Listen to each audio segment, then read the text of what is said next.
I remember when Barack Obama was running for president. And a question I had was, why are we calling him the first black president? Mhm. Isn't he as much white as he is black? Mhm.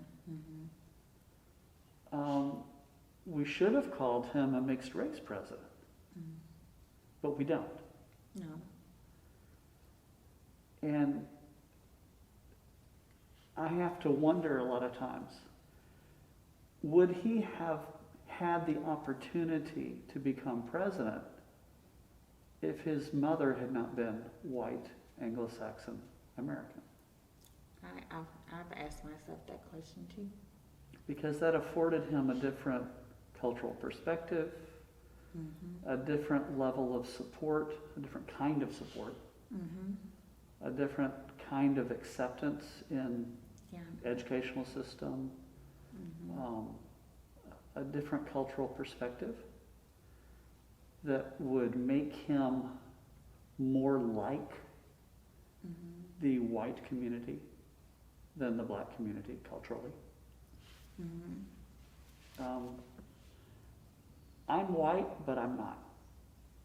Because I spent 25 years outside this country. Mhm. It doesn't make me Brazilian, it doesn't make me Mexican, Mhm. but it makes me something other than a southern white male. So your parents, where are your parents from? Mississippi and Alabama. Okay. But I grew up in São Paulo, which is a metropolitan city which had the largest Japanese population of any city other than Tokyo. Okay. I grew up going to school with classmates who were from Portugal and Germany and Netherlands and Scotland and Japan and South Korea, and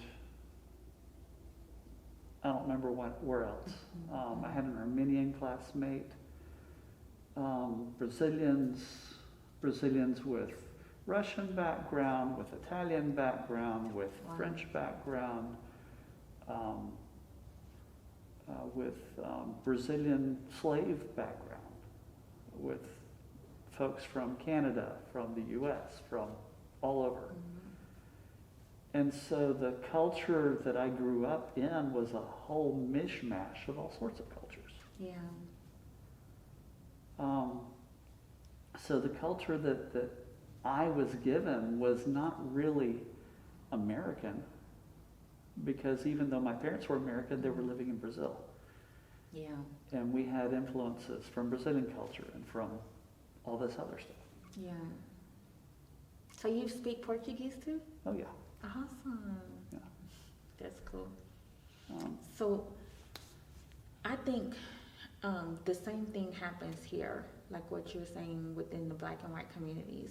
Like I was saying earlier, if I was adopted by a white family and everywhere I went, I never saw another black person, which happens, I probably would have a totally different perspective about a black person. As soon as I see a black person, it's like, even though I'm clearly a black girl, and I see a black person culturally, that could be shocking to me. mhm. And vice versa. There are some people that I know who are whites who grew up in the black community. Mhm. They have a totally different perspective on life and how they, communicate and everything. It's just so different. We have a family member,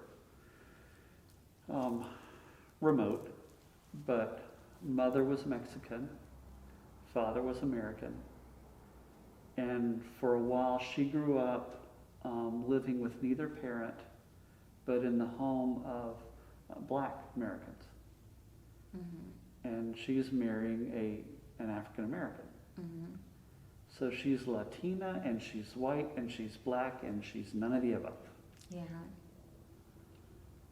And trying to figure out who she is and what the identity of her children are, because Yeah.